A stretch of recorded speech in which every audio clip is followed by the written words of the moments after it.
Basically, we are dealing with Mammalia, class Mammalia, and in class Mammalia basically comes in the category of, that is the phylum or subphylum, that is vertebrates, and vertebrates come under chordates. Chordates क्या होता है? Having notochord वाले structure, notochord वाले organism को बोलते हैं हम लोग क्या? Chordates बोलते हैं। chordates में जो notochord vertebral column में कन्वर्ट हो जाए उन्हें बोलते हैं vertebral column, मतलब उनको बोलते हैं vertebrates organism को। बाकी जो ना करें उनको क्या बोलते हैं? इनवर्टिब्रेट्स। ठीक है। इसमें जो अपने एनिमल में जो लास्ट टॉपिक बनता है, मतलब क्लासिफिकेशन में, वो क्या है? मेमेलिया। सो मेमेलिया के बारे में हम लोग कुछ कैरेक्टराइज करेंगे। सो बेसिकली वो जो फीचर्स होंगे वो क्या होंगे? कि they are the warm blooded animals. Yes और नो? चाहे मेल फीमेल को ऐसा भी हो, क्या कोई फर्क नहीं पड़ता। They are warm blooded animals. Clear? दूसरा, hairs on skin. Hairs on skin. जितने भी मैमल्स होंगे स्लाइटली या कंप्लीटली उनके स्किन में क्या होंगे? हेयर्स होंगे। जितने भी मैमल्स आप उनको ऑब्जर्व कर सकते हैं। ठीक है। Presence of diaphragm. Presence of diaphragm. Diaphragm is a muscular membranous layer which is present in between thoracic cavity as well as abdominal cavity, and it separates the abdominal content from the, मतलब thoracic content from the abdominal content. Yes.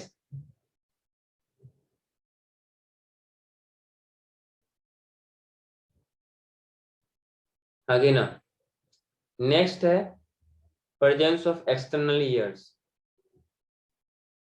Presence of external ears, ear pinna. Yes and no?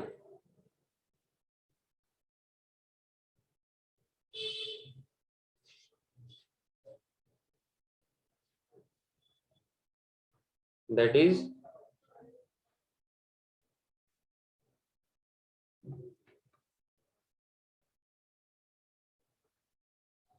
ठीक है। Next हम लोग क्या बात करेंगे? Presence of corpus callosum. Presence of corpus callosum. ये corpus callosum क्या होता है? ये कुछ नर्व के ट्रैक्ट होते हैं। कहाँ मिलेगा? ब्रेन के अंदर मिलता है।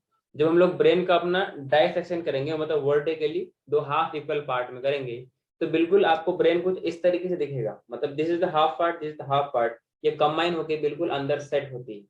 यस और नो? ये जो आपको जो नीचे वाला जो डीप स्ट्रक्चर दिख रहा है, इनको बोलते हैं tract of nerve fibre, that we call as corpus callosum. Yes और no?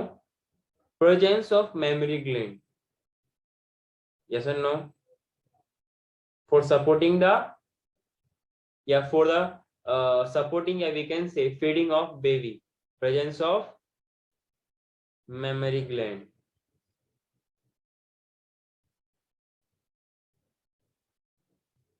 Yes or no? And males में तो ये नॉन फंक्शनल होते हैं, बट फीमेल्स में फंक्शनल होते हैं। क्या होते हैं? फीमेल्स में फंक्शनल होते हैं, बट ऐसा करके लिखिए, एंड फंक्शनल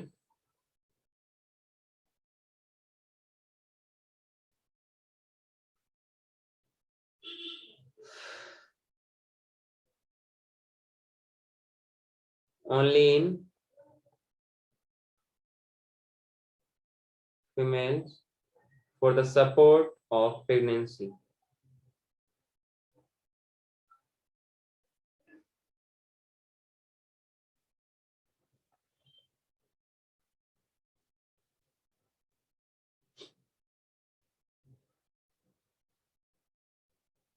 प्रेगनेंसी को सपोर्ट करने के लिए और बेबी को फीडिंग करने के लिए हेल्प करता है।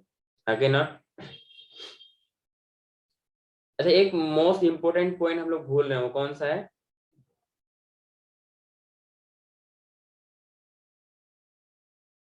मैमल्स हर्ट्स आर, सर आप पीछे कर सकते हैं?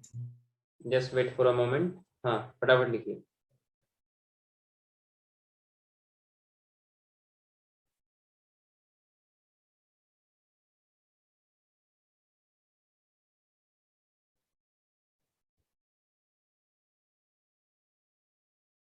Yes, sir. Mammals have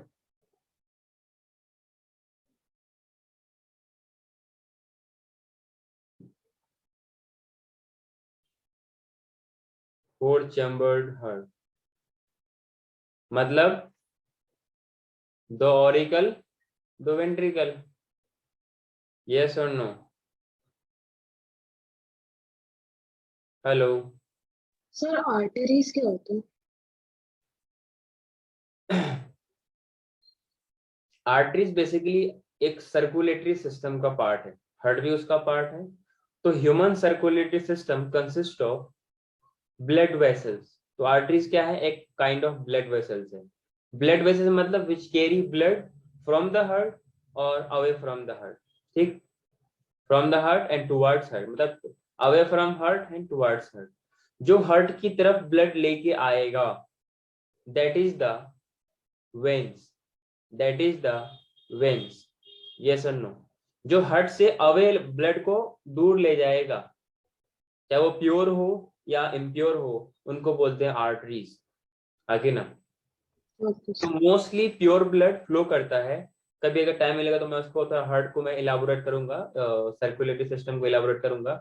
वैसे फॉर द टाइम बिंग आपको इतना जानना है कि ह्यूमंस के पास जो ब्लड वेसल्स होते हैं वो दो होते हैं, बट एक तीसरे होते हैं इंटरमीडिएट। देखो, आपके पास आर्टरीज है और वेन है। आर्टरीज क्या होती है? इनकी ये थिक वॉल्ड स्ट्रक्चर होती है और बॉडी के इनर सरफेस में, इनर पार्ट में अवेलेबल होती है, ठीक है? जो हमें सुपरफिशियली जो स्ट्रक्चर, जो ब्लड वेसल्स दिखते हैं, वो बेसिकली क्या होते हैं? वेन्स होते हैं। इसमें प्रेशर बहुत कम होता है, मतलब बिल्कुल ही कम होता है। वहीं पर आर्टरीज में प्रेशर ज्यादा होता है, इसलिए इनकी वॉल थिक होती है ताकि रप्चर ना कर जाए। आर्टरीज में कट लगेगा तो it is very difficult to stop the bleeding, but veins में लगेगा तो थोड़ा बहुत चलेगा, या वैसे भी इसमें प्रेशर कम होती है, ठीक है? तो ये आर्टरीज और वेन्स, ये two types of blood vessels होते हैं। जहां पर ये आर्टरीज, जहां पर ये वेन्स आपस में अपना कंटेंट एक्सचेंज करेगा, मतलब आर्टरी से प्योर ब्लड यूज होने के बाद वो गंदा हो जाएंगे, गंदा हो जाने के बाद जाएगा वेन्स।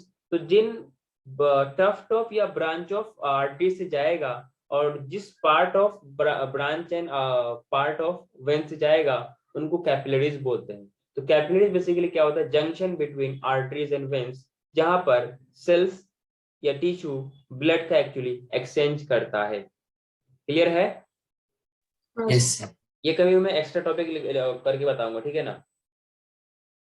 इतना लिखा ओके गया सर। हाँ मैमल्स सर। के जो हार्ट होते हैं। अच्छा ये बताइए, अब तक हमने किन के हार्ट्स को फोर चैम्बर्ड बोला है?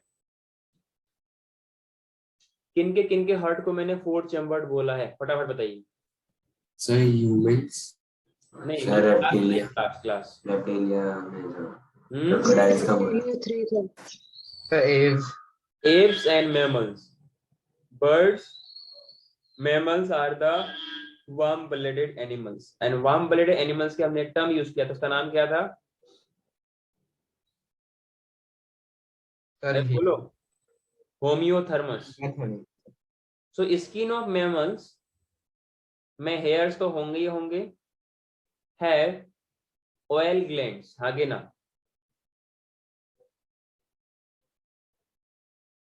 स्वेट, पसीने के लिए, एंड ऑयल सेक्रेशन के लिए ऑयल ग्लैंड्स अवेलेबल होते हैं।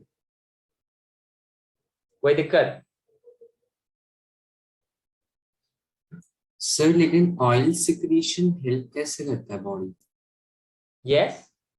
सर ऑयल ग्लैंड्स जो है वो ऑयल सिक्रीट करते हैं, तो उससे बॉडी को क्या हेल्प होती बॉडी बॉडी को मॉइस्चराइज रखता है। आप घर ठंडियों के टाइम में क्रीम लगाते हैं स्किन को मॉइस्चराइज करने में, वो है? यस। वो क्योंकि स्किन ड्राई होने लगता है, अब ड्राई होगा तो वो फिर वो स्किन वो निकलने लगेगा, फिर वो तो फटने लगेगा। तो उसको बचाने के लिए क्या होता है? ऑयल ग्लैंड्स होते हैं, ताकि आपका जो स्किन का सरफेस है वो कैसा रहे? स्मूथ रहे, ताकि ना स्मूथ रहेगा तो क्या हो सकता है? जो माइक्रोब्स वगैरह है उनको ग्रो करने में मुश्किल होंगे, उतना आसानी होंगे नहीं। क्लियर है? Okay sir. तो अगला लिखिएगा, मैमल्स दो टाइप के हो सकते हैं। मैमल्स दो टाइप के हो सकते हैं। एक वो प्रोड्यूस यंग वंस, इनको क्या बोलते हैं?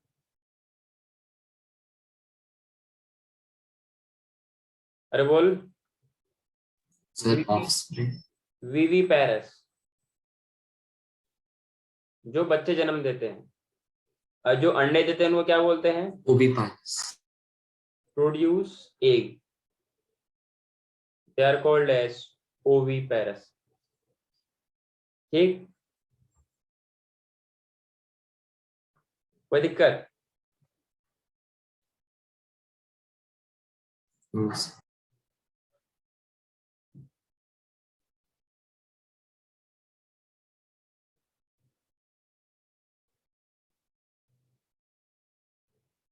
और कुछ क्या होता है ना, जो वीवीपैरस का मतलब होता है हेल्दी बच्चा देना, बट कुछ ऐसे होते हैं जो मतलब पुअरली डेवलप्ड बच्चे जन्म देते हैं, तो उसके लिए वो क्या रखता है, छोटा सा पाउच रखता है ताकि प्रॉपर डेवलपमेंट हो सके। जैसे एग्जांपल कंगारू, आगे ना, कंगारू देखा है, उसके क्या होता है, फ्रंट साइड में, वेंट्रल साइड में क्या होता है, पाउच होता है, और उस पाउच में बच्चा घुस जाता है, उसी में वो रहता है ताकि उसका प्रॉपर बाद में डेवलपमेंट हो सके। क्लियर है जी? तो ओविपेरस वो होते हैं जो अंडे देते हैं, और ओविपेरस वो होते हैं जो बच्चे को जन्म देते हैं। तो ओविपेरस का कुछ एग्जांपल लिख लीजिएगा, जैसे कि प्लेटिपस है तो मैमल्स, लेकिन क्या है ये, बच्चे अंडा प्रोड्यूस करेगा। क्लियर है? अगला है एकिडना, और बाकी बर्ड्स वगैरह तो आएंगे आएंगे। ठीक, विविपेरस में कौन कौन आएंगे? जैसे कि ह्यूमन, काउ, डॉग,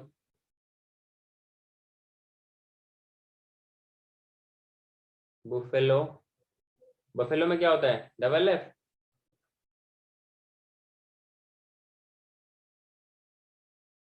और कैट, गॉट, एक्सेट्रा। हाँ जी।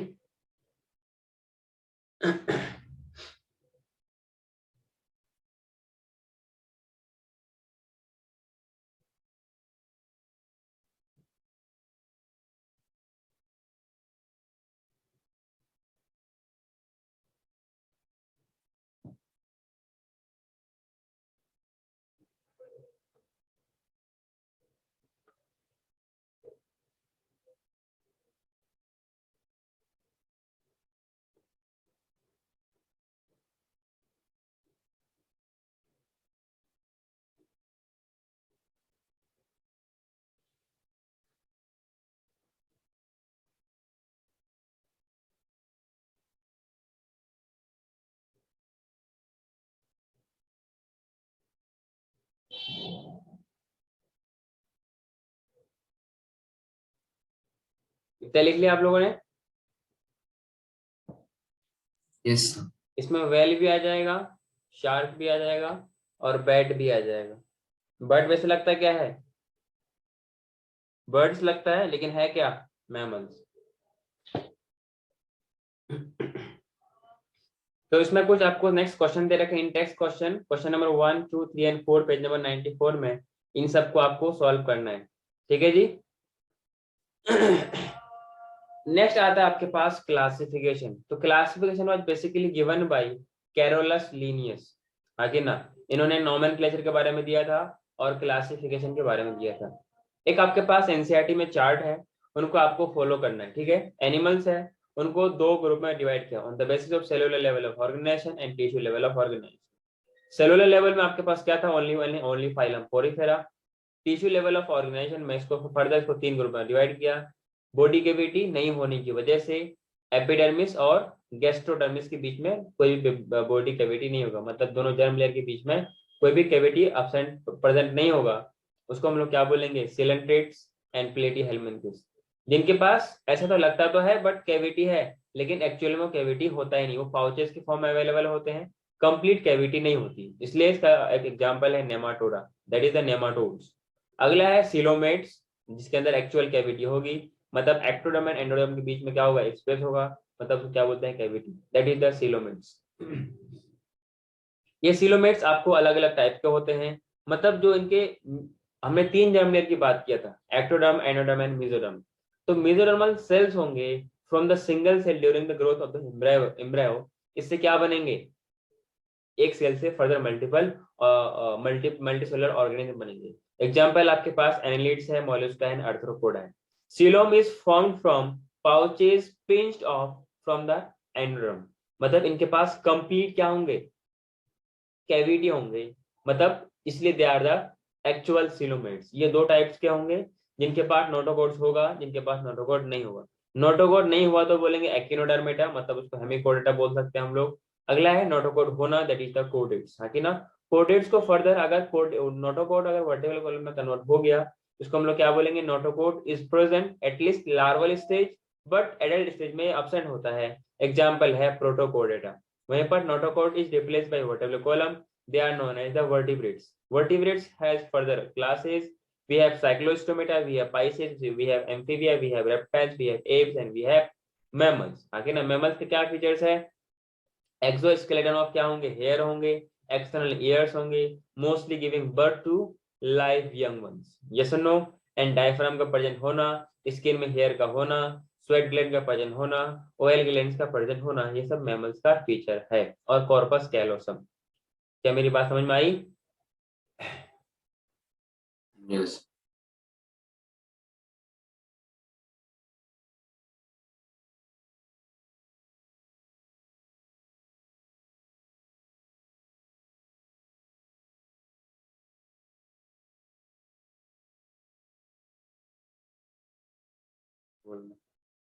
चलो हाँ, कितना लिख लिया आप लोगों ने, ओविपेरस विपेरस, आगे बढ़ो क्या?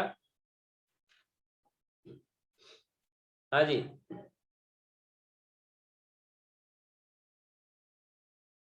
नेक्स्ट आपके पास जो लास्ट टॉपिक है वो क्या है, नोमेनक्लेचर। क्या है जी? नोमेनक्लेचर बेसिकली क्या है, जब हम लोग क्लासिफिकेशन की बात करते हैं, मतलब हम लोग ऑर्गेनिज्म को स्टडी करने की कोशिश करते हैं, वहां पर ये कुछ टर्म्स आते हैं। मतलब ये हो गया आपके पास, जो आप कितने भी सारे एनिमल्स हैं, जब उनकी हम क्या करते हैं, स्टडी करते हैं, उसमें हम लोग ऑर्गेनिज्म को आइडेंटिफाई करते हैं, उनका नेमिंग करते हैं, फिर उनको क्लासीफाई करते हैं।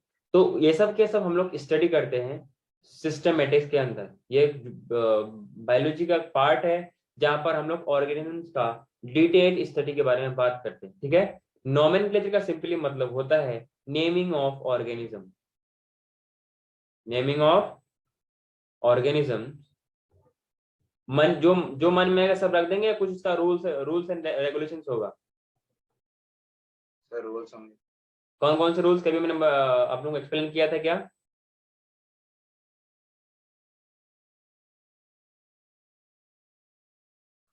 नेमिंग ऑफ ऑर्गेनिजम्स फॉलोइंग क्या, certain set of rules, certain set of rules, हाँ कि ना। फॉर एनिमल्स बोले तो जूलॉजिकल नोमेनक्लेचर, फॉर एनिमल्स बोले तो जूलॉजिकल नोमेनक्लेचर, हाँ कि ना। फॉर एनिमल्स बोले तो जूलॉजिकल नोमेनक्लेचर, इनके लिए हम लोग फॉलो करते हैं ICZN। इसका फुल फॉर्म होता है international code for zoological nomenclature.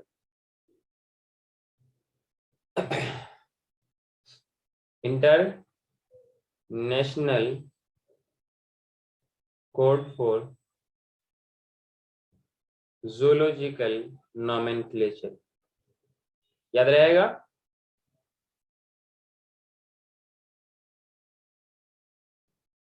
अगला है फॉर प्लांट्स।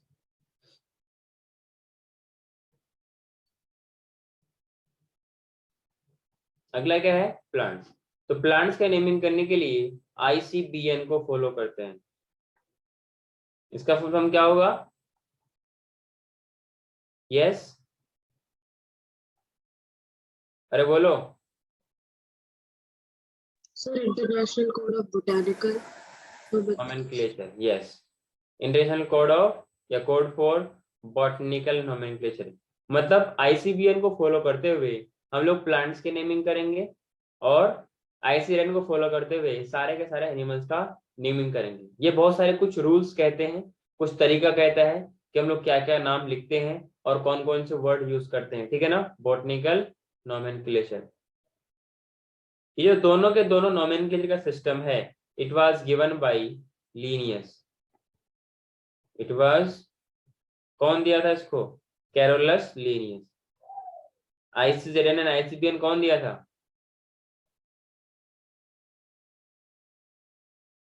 हाँ जी,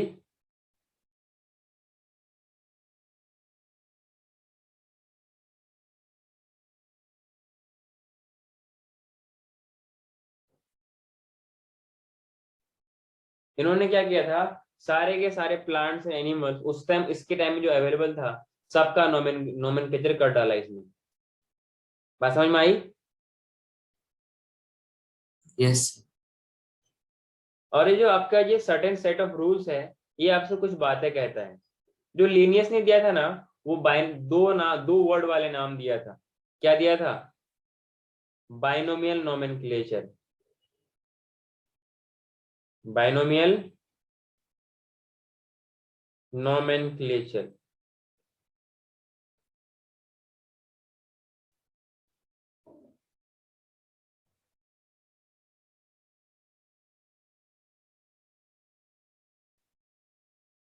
बाइनोमियल नोमेनक्लेचर उसने नेमिंग किया था। मेरी बात समझ में आ रही है? मतलब क्या होंगे? It consist of two word, it consist of two words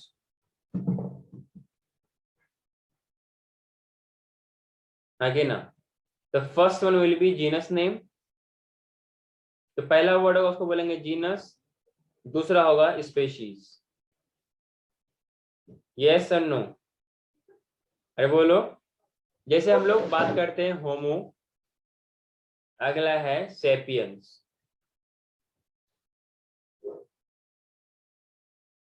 example के रूप में, जैसे हमने किसी का नाम लिखना हो ह्यूमंस का, तो बोलेंगे होमो सेपियंस। इसका मतलब क्या होता है बेटा? देखो, जब भी हम लोग हाथ से लिखेंगे, इसको सेपरेटली अंडरलाइन करेंगे, और जो पहला वाला वर्ड है इसको कैपिटल से लिखेंगे, बाकी सब का सब स्मॉल से लिखेंगे। ये होता है नेम का डेफिनेशन। ये सुनो, अगर हाथ से लिखा तो पहला लेटर को छोड़ के बाकी सब के सब क्या होंगे? स्मॉल में होंगे, प्लस दे आर, हाथ से लिखने वाला से विल बी सेपरेटली अंडरलाइन। ये सुनो, they will be separately underline. Any doubts and difficulty still now? बोलो।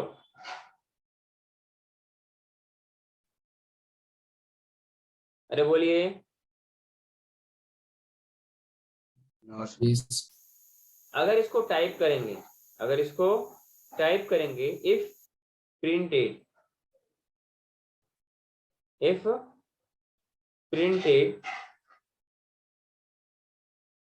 तो it should B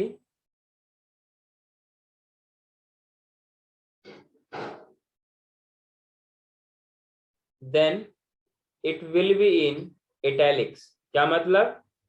italic version जानते हैं? तिरछा, स्लैंट वाला। इसका मतलब क्या होता है? तो इटैलिक से आपको यह मालूम चलेगा कि लेटिन ओरिजिन से है। हाँ कि ना? लेटिन का मतलब Latin language which is currently a dead language. मतलब हम लोग नाम ऐसा नाम देंगे जो वक्त के हिसाब से चेंज ना हो जाए।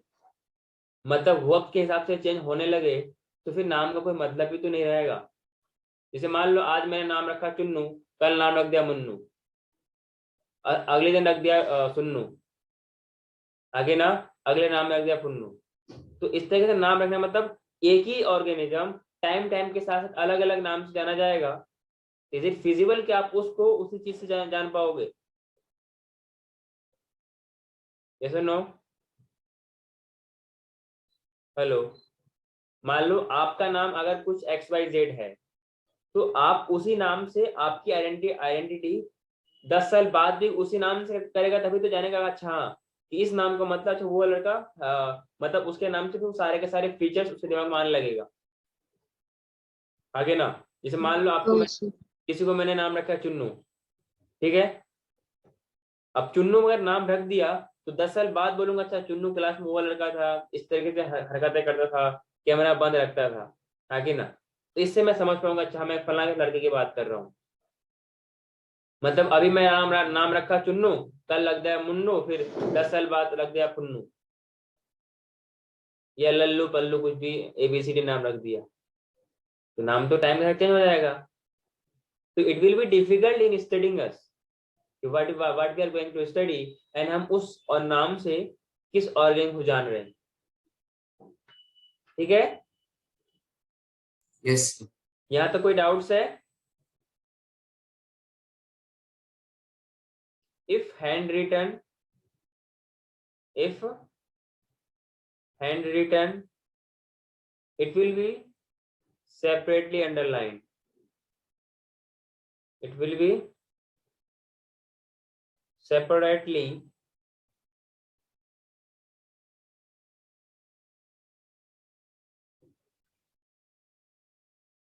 कोई दिक्कत?